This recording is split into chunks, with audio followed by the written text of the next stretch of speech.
मुंबईमधून एक मोठी बातमी समोर येते। मुंबई मध्य रेल्वेची वाहतूक विस्कळीत झाली आहे। लोकल सेवा 20 मिनिटे उशिराने धावत असल्याची माहिती आहे। तांत्रिक कारणामुळे रेल्वे वाहतूक विस्कळीत झाल्याचं कळतंय। तर टिटवाळा ते सीएसएमटी दरम्यानची वाहतूक विस्कळीत झालेली आहे।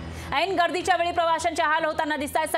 सकाळी मुंबईकर आपल्या कामासाठी निघत असतात, रेल्वेने ते प्रवास करतात, पण मुंबईची लाईफलाईन असलेल्या लोकलमध्ये बिघाड झाल्याचं दिसतंय। मुंबई मध्य रेल्वेची वाहतूक विस्कळीत झाली आहे। लोकल सेवा 20 मिनिटे उशिराने सुरू असल्याची माहिती समोर येते। तांत्रिक कारणामुळे रेल्वे सेवा ही विस्कळीत झाल्याची माहिती समोर येते। दरम्यान टिटवाळा ते सीएसएमटी जिथे सगळ्यात जास्त लोक प्रवास करत असतात त्या मार्गावर जी वाहतूक आहे ती विस्कळीत झाल्याची माहिती समोर येते। ती कधी सुरळीत होणार असा सवाल या ठिकाणी उपस्थित होतोय। तर ऐन गर्दीच्या वेळी प्रवाशांचे हाल होताना दिसतात। पीक आर मध्ये प्रवाशांचे या ठिकाणी हाल होताना दिसून येत आहेत। आणि या विषयी अधिक माहितीसाठी आपले प्रतिनिधी अक्षय मावळे आपल्या सोबत फोन लाईनवर जोडले गेले आहेत। अक्षय, काय सांगाल या ठिकाणी जी लोकलची सेवा आहे विस्कळीत झाल्याचं कळतंय, नेमकं कशामुळे ही सेवा विस्कळीत झालेली आहे आणि कधीपर्यंत सुरळीत होईल, काय माहिती या विषयीची मिळते?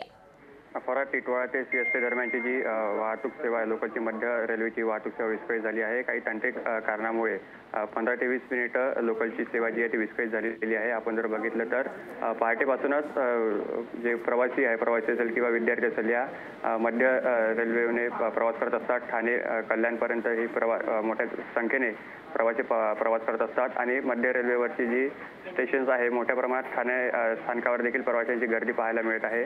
तांत्रिक जे आहे ते संपूर्ण बिघाड हा दुरुस्त केला जात आहे आणि काही वेळातच ही जी लोकल सेवा आहे ही सुरळीत होईल। मात्र सकाळच्या वेळेला हा तांत्रिक बिघाड झाल्याने मोठ्या प्रमाणात या स्थानकांवर प्रवाशांची गर्दी बघायला मिळते। निश्चितच अक्षय, आणि जे लोक आता प्रवासी आपल्या कामासाठी निघालेले असतील त्यांना मात्र उशीर होण्याची शक्यता आहे। या विषयाची अपडेट आपण तुमच्याकडून घेत राहूया। धन्यवाद तुम्ही दिलेल्या या सविस्तर माहितीसाठी।